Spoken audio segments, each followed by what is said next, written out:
ఓం శుభంకర్యే నమః. వక్రతుండ మహాకాయ సూర్యకోటి సమప్రభ నిర్విఘ్నం కురు మే దేవ సర్వకార్యేషు సర్వదా. ఆదిత్యాయ చ సోమాయ మంగళాయ బుధాయ చ గురు శుక్ర శనిభ్యశ్చ రాహవే కేతవే నమః.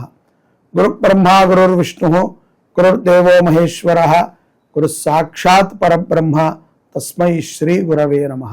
శ్రీ శ్రీ శ్రీ గణపతి సచ్చిదానంద సద్గురుభ్యో నమో నమః.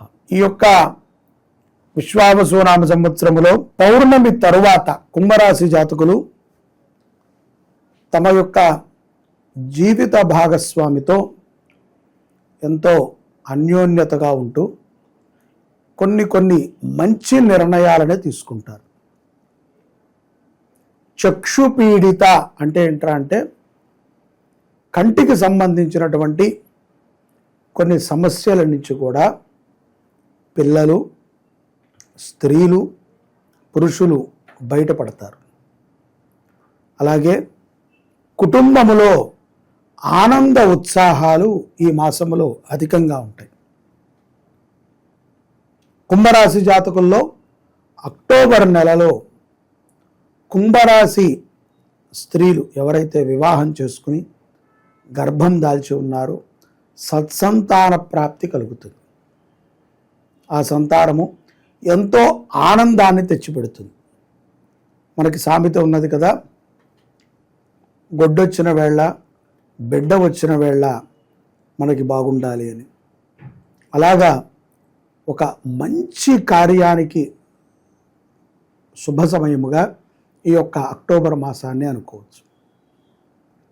అలాగే శాంతి కర్మలపైన విపరీతమైనటువంటి అవగాహనతో ఉంటారు కుంభరాశి జాతకులు. పిల్లలు, చదువుకునేటువంటి పిల్లలు కూడా మేధాశక్తితో, అపారమైనటువంటి విశ్వాసముతో తాము చదివేటువంటి చదువు పైన అపారమైనటువంటి పట్టుదలతో ముందుకు సాగుతారు. క్రీడారంగములో రాణించేటువంటి వారు కూడా కుంభరాశిలో అక్టోబర్ మాసంలో చాలా ఉత్సాహంగా పాల్గొని రాణిస్తారు. పరీక్షా కాలమునందు కుంభరాశి పిల్లలకి చక్కటి మార్కులని పొందేటువంటి అవకాశము పుష్కలంగా గోచరిస్తోంది. శని ప్రభావము మీ మీద ఉండటం చేత ఈ యొక్క మార్పులన్నీ కూడా జరుగుతున్నాయని మీరు గమనించండి. చాలామంది కుంభరాశిలో ఉన్నటువంటి వాళ్ళు మొన్న జరిగినటువంటి గ్రహణ ప్రభావము చేత కొన్ని అనారోగ్య సమస్యలని, కొంత ఆర్థికపరమైనటువంటి ఇబ్బందులని, కొంత దుస్వప్నములు, రాత్రిపూట ఈ గ్రహణమైన తర్వాత నుంచి నిద్ర పట్టక కొంతమంది బాధపడుతున్నారు. అటువంటి వారు తక్షణమే నవగ్రహ శాంతిని చేయించుకోండి. అలాగే దేవీ నవరాత్రులలో ఏదైనా ఒకరోజు చండీ హోమాన్ని మీ గోత్రనామాలతో చేయించుకోండి.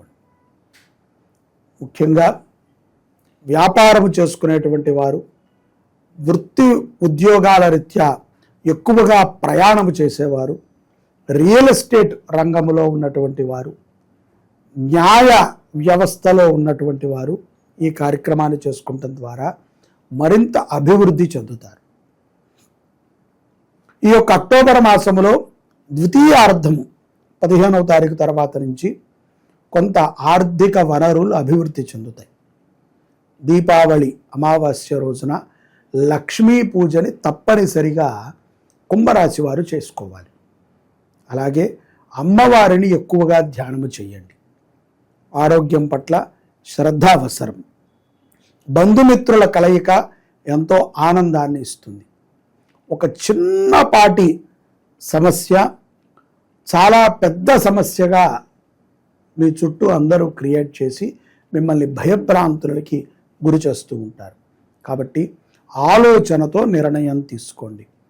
మీరు ఎటువంటి శుభకార్యాన్ని చేసినా, ఎటువంటి సత్కార్యాలను చేసినా మీ గురువుని దర్శించి, మీ గురువు యొక్క ఆజ్ఞను తీసుకుని, గురువు చెప్పినటువంటి మాటలని శిరసావహించి ఆ పనిని చేయండి.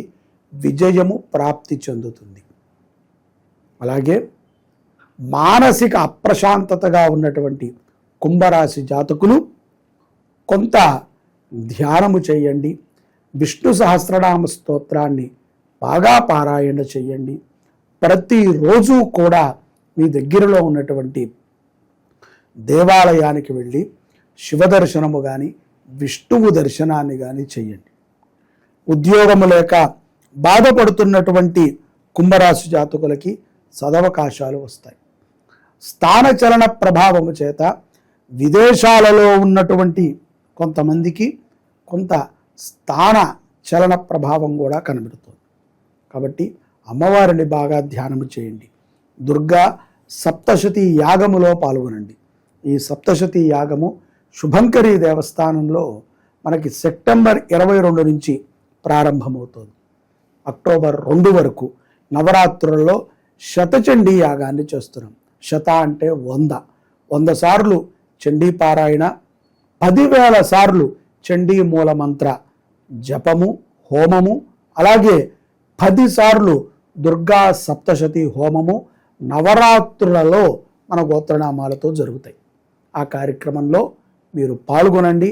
మీ గోత్రనామాలను నమోదు చేసుకోండి. దానికి కుదరని పక్షాన మీ ఇంట్లోనైనా సరే అమ్మవారిని మీరు ఆరాధన చేసుకోండి. గోవుని దత్తత తీసుకుని పోషించమని ఎంతో కాలముగా కుంభరాశి వారికి చెప్తున్నాం.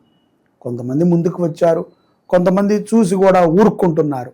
గోవుని మీరు పోషించడం ద్వారా అపారమైనటువంటి శక్తిని సంపాదించుకోగలుగుతారు. ముఖ్యంగా పూర్వజన్మ పాపాలని కడుక్కోగలుగుతారు. ఈ అవకాశాన్ని సద్వినియోగపరుచుకుని ప్రతి ఒక్కరూ కూడా నవగ్రహపూరితమైనటువంటి బాధల నుంచి కుంభరాశి వారు బయటపడి విజయప్రదమైనటువంటి జీవనాన్ని పొందాలి అని చెప్పి ఆశిస్తున్నాము. ప్రతి ఒక్కరూ కూడా ఈ ద్వితీయార్థము కానీ ప్రథమార్థములు అంటే అక్టోబర్ 1 నుంచి నెలాఖరు వరకు ప్రతిరోజు కూడా మానసిక ప్రశాంతత లేనటువంటి వారు శివ దర్శనము, విష్ణు దర్శనాన్ని చేయండి. నమ్మకంతో ఉండండి. ఎన్నో కష్టాలని దాటారు. ఇవేమీ కష్టాలు కాదు. ఈ మాసము సులభమైనటువంటి మాసముగా మీ అందరికీ చెప్తున్నాను. జై శుభంకరి. సర్వే జనాః సుఖినో భవంతు.